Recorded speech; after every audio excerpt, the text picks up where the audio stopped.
Good afternoon and welcome to the podcast. I'm Nick Drago. Lots to discuss on the show, including all the playoff craziness, Robbie Cano's awful headache of a week, and a new special segment. On this day in 1960, Pettyberg wins the LPGA Muskoka Civitan Golf Open. So, you know it's going to be a good day. Stay with us. Sports is coming up next.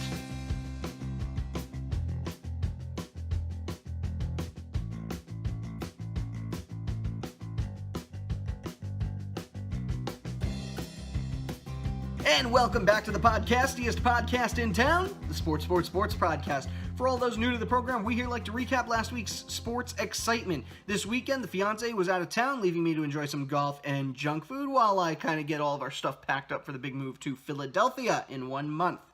Last week, we had a mystery sport that we discussed on the program. That sport was cricket, in case you didn't know.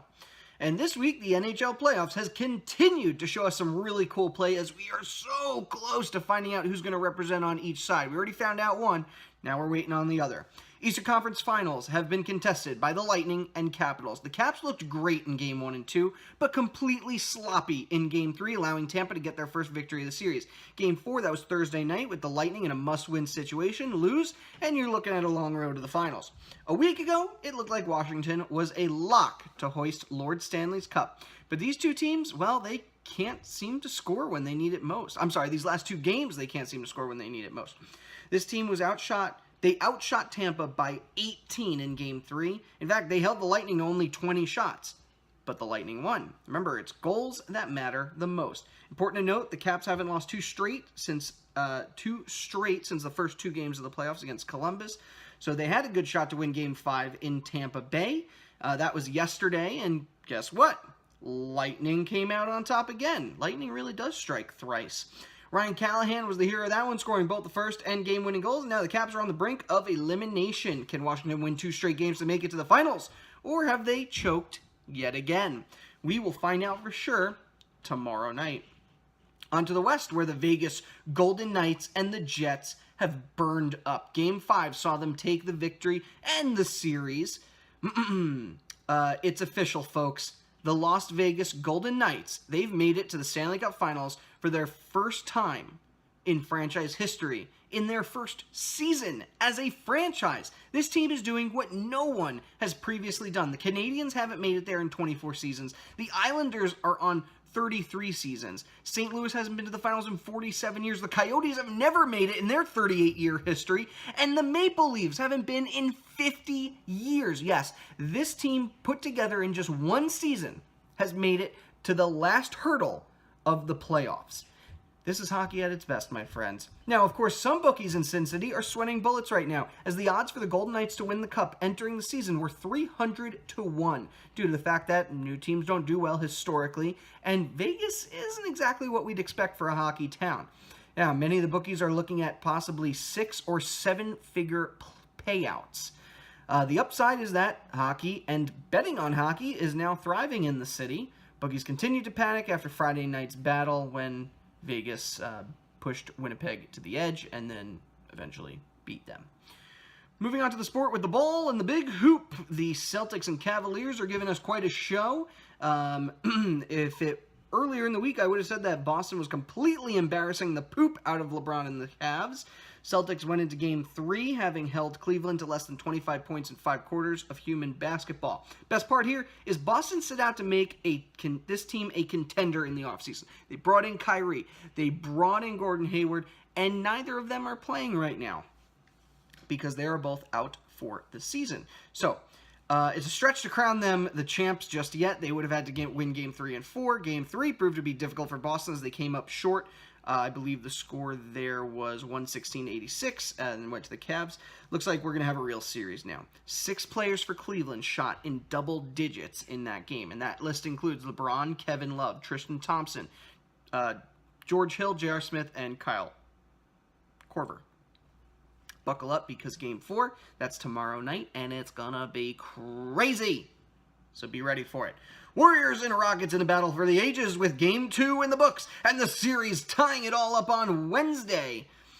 Harden with a double-double led Houston past Golden State. The Warriors put up a respectable 105, but Houston's 127 is a titanic number of points to let go. Game 3 is occurring right now, and we'll have our tiebreaker going into the series into next week's matchup. Biggest disappointment, though, has been Steph Curry, who's really struggling. In Game 2, the dude had 16 points, was 1 for 8 for threes, and don't even get me started on his defense. Curry should be the guy in the spotlight, not the elephant in the room. Really, though, James Harden walked through him like a doggy door. If Golden State wants to win, they're going to have to show up. All right, rant over. Game 3 is going on right now as we speak, so I won't have the score for you. You're going to have to check that yourselves. And, of course, LeBron James, the power rankings for this week. Where will the King be playing next season? Well, based on his team, how they're faring against Boston, Cavaliers are going to slide down to second place. In my book, the Rockets, who are about to have an interesting series with Golden State, they're going to slide up to number 1, right? You have Cavs at number 2 to retain him. Number 3 is still Philly. Team reminds me a lot of the Cavaliers when LeBron returned from South Beach. Number 4 is the Lakers because, let's face it, the Knicks have no shot. Knicks owner James Dolan is so dysfunctional that he took season tickets away from actor Ethan Hawke after he spoke out against the team. LeBron does not need that kind of craziness. All right, I got to run to the bathroom really quick. Folks, hang on tight because when we return, it's baseball time along with Robinson Cano's Big Boo Boo. And we got a brand new segment coming right at you. So, be ready for that one. All right, keep up with Sports. We'll be right back.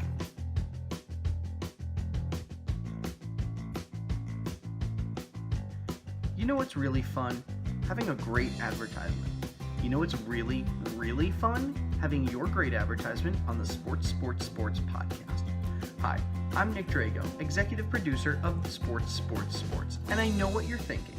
You're probably considering us to sell your product, but concerned with the price. Have no fear, friends, because right now we're offering free ad space. Wait, what? There is no way that's true. Well, it is, my friends. And if you want to find out more, please email us at sports3xpodcast@gmail.com. Again, that email is sports3xpodcast@gmail.com. All right, let's get back to the show.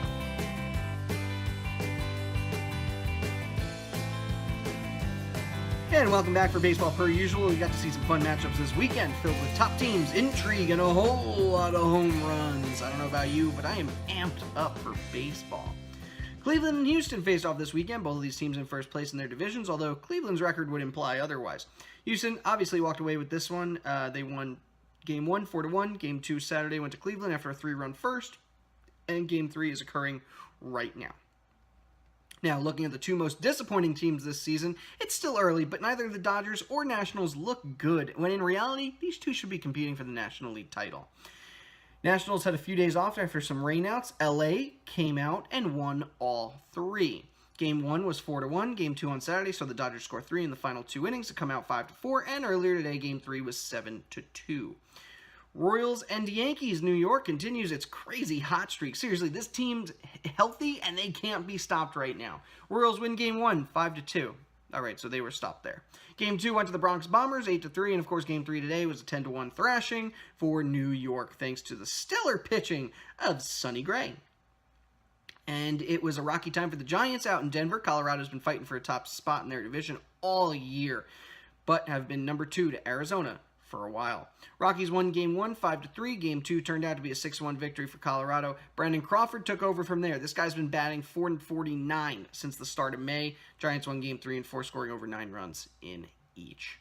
Rest of the league, that Boston team took on the Orioles this weekend with Beantown winning 3 of the 4-game set. The Jays played the A's in 4-game series as well, with Oakland taking all 4.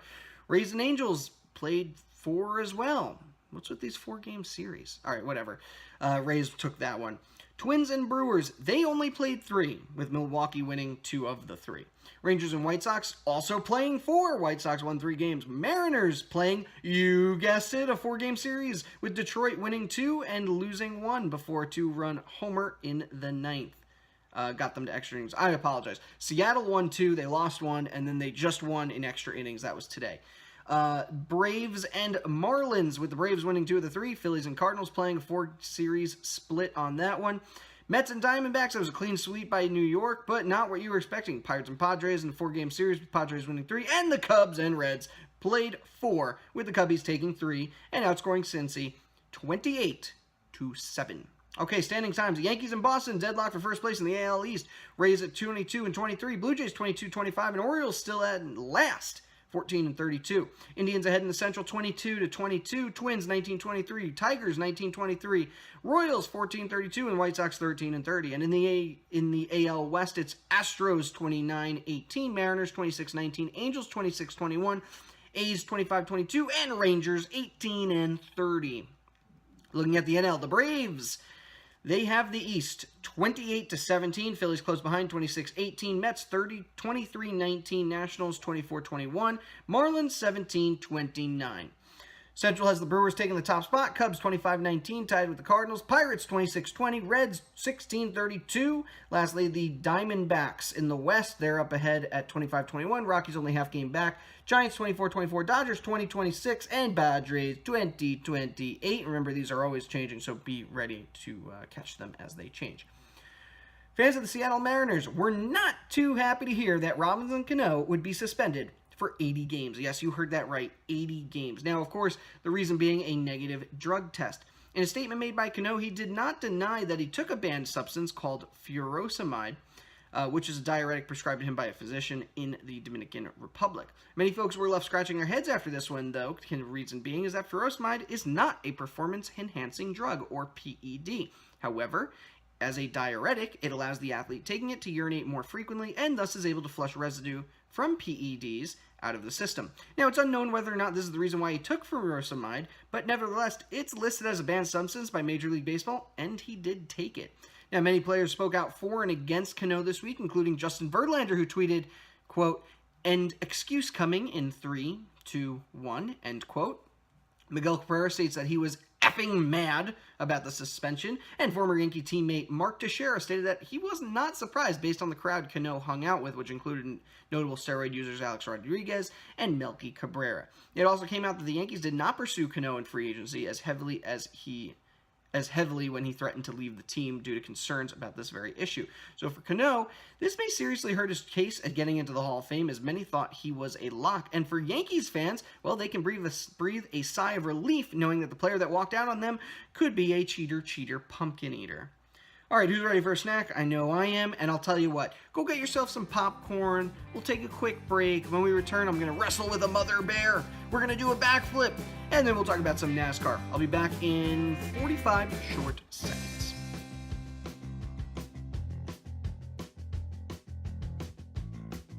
Ever wonder what your socks taste like? Well, now you can with Food Socks, the only pair of socks that tastes like what they look like. Okay, that's a pretty bad advertisement. You know what would work better here, though? Your own ad. Nick Drago here again, offering you a piece of the action right here, right now. Best part is that it can be anything you want it to be.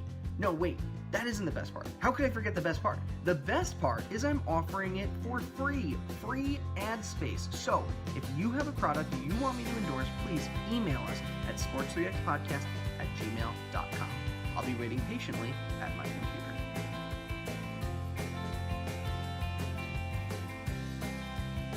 Welcome back.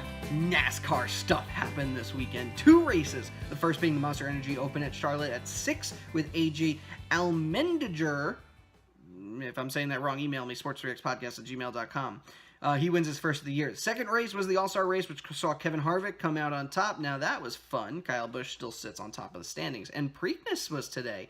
Justified his win at the Kentucky Derby 2 weeks ago. It was a muddy and sloppy Kentucky. Today's race was foggy. This horse just keeps winning in these odd conditions. So who knows what he'll face at the Belmont Stakes on Long Island. If he wins, he'll be the second horse since 1978 to win the Triple Crown. The last was American Pharoah in 2015. Moving on to the world of high school sports. High school sports, you say? Why, yes. Yes, I do. Bear with me on this one. This is a great story. Have you heard of Sidney Bouvier Gilstrap-Portley? You haven't? Well, that's okay. Neither have I. Or anyone else at Skyline High School in the Dallas area. No, the students at the school knew him as Rashawn Richardson. Rashawn wasn't your average freshman. Yes, he went to class, he had a girlfriend, he played on the school's basketball team. However, it turns out that he was 17 as a freshman and was a refugee following Hurricane Harvey. Now, you're probably feeling bad for him after the ordeal that he went through in Houston. Trust me, when I say I would feel bad for the kid too. Of course, that would be if his story was the truth. As it turns out, Rashawn's real name is Sidney Bouvier Gilstrap-Portley, which I have to say is really long and annoying to say. Sidney never lived in Houston. He grew up 15 minutes away from Skyline High. In fact, he previously graduated from Northern Mesquite High School. Turns out our friend Sidney is really 25 years old and made up this ridiculous story so he could play high school basketball again. Oh yeah, and that girlfriend of his is 14 years old. I'll let that sink in for a moment. He certainly got to relive his glory days. In fact, he won the District's Player of the Year award for his play on the school's basketball team. Now, I bet you're wondering, how did he get away with it? Records for the homeless relocated after the hurricane are pretty lax. It wasn't hard for him to forge documents. In fact, it was actually an old coach from when he was in high school that recognized and notified the school. Now, obviously, the young man, old man, was arrested for tampering with government records. I wish the best for the students of Skyline High who now have to deal with the aftermath of the situation, including the parents of the poor girl he was dating, who had no idea. One good thing did come for Sidney Bouvier Gilstrap-Portley, that being, for the first time in his life, he didn't have to go by that ridiculous name. All right, when Cleveland announced that they drafted Baker Mayfield first overall in the draft, many fans laughed. In fact, I named my episode that week, quote, "Go home, Cleveland, you're drunk," end quote.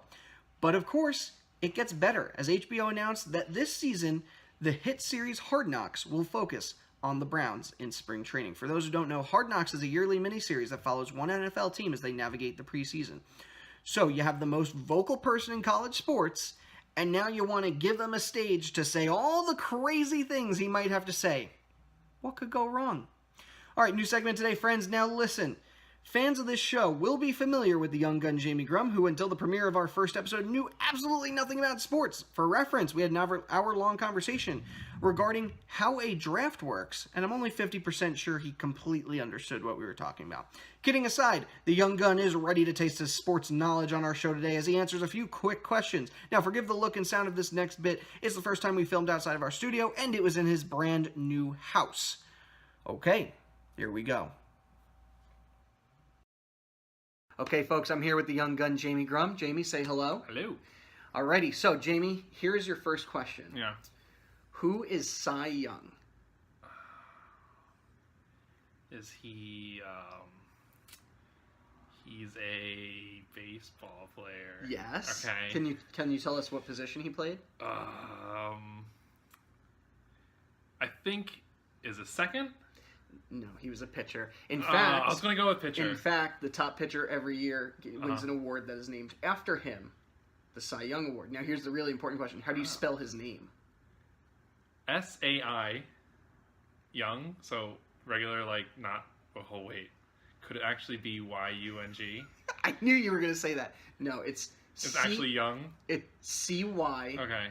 Y-O-U-N-G. Okay, well, I was going to go with that Young first, but then I thought this was a trick question. All right, so that's that. It was a trick question. So I failed? I failed. Good. Okay, great. Next question.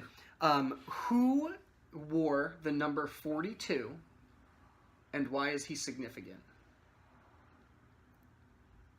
Come on. Jamie, no, this is actually this is a question you should know. I should know this one? Is it Crosby? Yes. No, this is baseball. We're still in baseball? We're only doing baseball today. Okay. 42. Oh my God. Yankees. Come on. I don't. Cy Young. It's not Cy Young. It's not Cy Young. Who wore the number 42? Okay, so to give you a little bit more reference, okay. Right? Mm-hmm. This player has a day named after him now, and on that day, every single player in the league also wears the number 42 in solidarity. Babe Ruth. No. Babe Ruth was number 3. Lou Gehrig. No, he was number 4. And he's not even... The player we're talking about is not even a Yankee. You're only Yankees right now. We can move away from the Yankees. Lou Gehrig was on the Yankees? Yes. And unlike what you told me earlier... He did not have Parkinson's. Oh, come on. I knew it had to be one of those. ALS, by the way. It's ALS. I eventually got it. Yes. So 42. Nothing? I don't know. Nothing? No. Brooklyn Dodgers. Okay, Jackie Robinson. Do you know who Jackie Robinson is and why he's significant?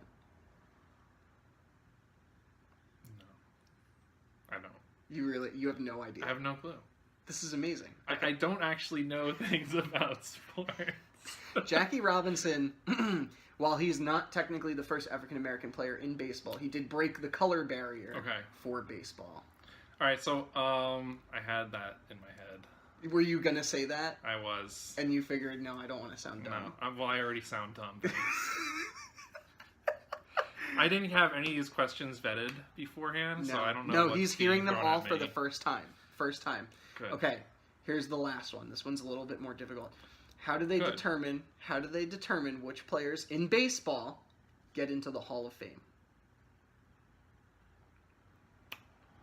Okay.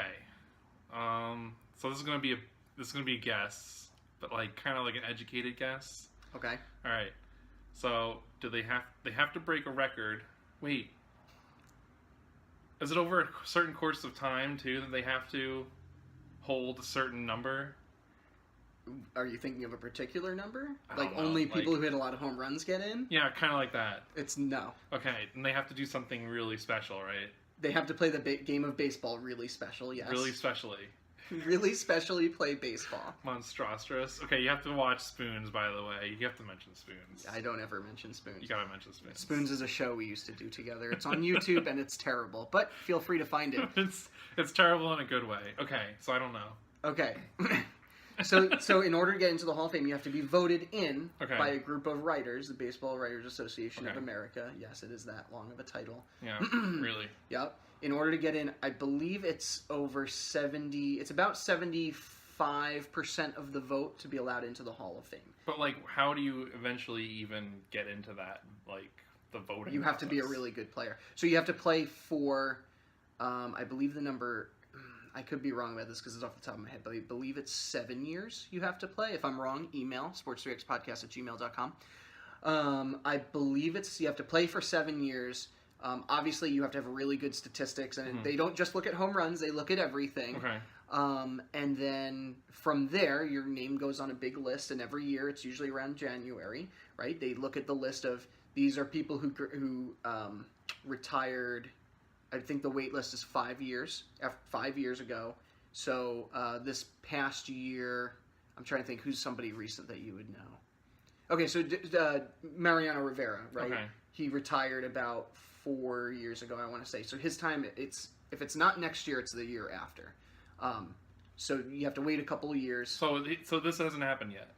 What hasn't happened yet? So he hasn't been voted. No, he hasn't. No, his time hasn't come up yet. So, and then once you get to that point, your name goes on the list. They send out ballots to all the writers that are on this, writers list, and then they just vote. So they pick, okay, I think Barry Bonds should be in. I think Roger Clemens should be in. I think Vladimir Guerrero should be in. And then they just tally all of those votes. So if you get 75, somewhere around there %, you're in. That was a process. It is, but it's a fun process. All right, that's all the time we have for Jamie today. I failed all of them. He failed all of them. So if you want more Jamie failures, we'll be back with more next week. All right, friends, back to me in the studio. Okay, so last week I was playing a board game from 1991, and a name popped up that I didn't recognize. Babe Didrikson Zaharias. She is our athlete of the week. Hailing from Port Arthur, Texas, her real name was Mildred, but her legend began at a young age when she hit 5 home runs in a baseball game as a child. She was immediately called Babe after the great Bambino, Babe Ruth himself. She eventually dropped out of school after having to repeat the 8th grade and moved to Dallas to play professional basketball. In order to play for an AAU team, she had to work for the company that financed her club. Her squad, the Golden Cyclones, were AAU champions in 1931, and she was named an All-American. Babe was then sponsored to compete in track and field, in which she won 8 out of 10 AAU events, sending her to the 1932 Olympics in LA, where she won 2 gold and 1 silver medal. By 1935, she decided it would be fun to try her hand at golf, and what do you know? She was a natural. In fact, she was allowed to compete in the men's tournaments, where she met and fell in love with her partner, George Zaharias, a professional wrestler and film actor. The two were married in 1938. By the way, Babe won 10 major LPGA championships. Babe also was a master seamstress and made all of her own golf clubs. So using Babe Didrikson-Zacharias as my athlete of the week started out as a joke due to her comical name at first glance. However, the more I read about her accomplishments, the more I couldn't believe. Congrats for being our first posthumous and first female athlete of the week. Now, I don't think I could have picked a better person. Although, your name isn't as great as Sidney Bouvier Gilstrap-Portley. I'm just going to say, I should name my child that. All right, let's check the mail for the week. Facebook, Twitter, and YouTube comments coming in. All the teams that people wanted to lose since our channel is cursed. A lot of folks out there don't want the Cavaliers. Jamie apologized for jinxing the Penguins. I think Pittsburgh can forgive him. And remember, you can email your questions, comments, and concerns by emailing sports3xpodcast@gmail.com or tweeting us at sports3xpodcast. Special thanks, as always, to our content editor and logo designer, Johanna Albert. Our music is a song called Golden Sunrise by Josh Woodward. A link to his website can be found in the show notes. Social media warriors for the week include Mary Kay Albert, Gary Albert, and Amanda Saro. Mary Kay, by the way, shared us on her wall. You should all do the same. We have some new Twitter followers this week, including Zach Boychuk and Scotty Craig. A few other media outlets and other things have begun to follow us too, such as at Time to Sports Now, at NHL Sportsist, at Bets Best For You, at Footy90.com, at Footy World, and at AA Sports Autographs. Thanks for following us. And remember, if you promote us, then we will promote you. Please like, comment, and share, or tweet at us, and you can have your name read on the show. Upcoming games include the basketball and hockey playoffs, which are going to be hot next week as we find out who is destined for the finals. Braves play the Phillies at a series starting tomorrow, and the Indians play the Cubs starting Tuesday. Fun, fun, fun. All right, friends, I'm on my way out. Remember to like, comment, share, Twitter at us, open up the lemonade stand, burn that lemonade stand to the ground, and in big fiery letters write, Sports, Sports, Sports is here. I did not hear Green Needle, only Brainstorm over and over, and it's driving me crazy, but I do hear both Yanny and Laurel. Email is sports3xpodcast@gmail.com. Our Twitter handle is at sports3xpodcast, and my personal PIN number is none of your business. Remember, I'm Nick Drago. Thanks for stopping by, friends.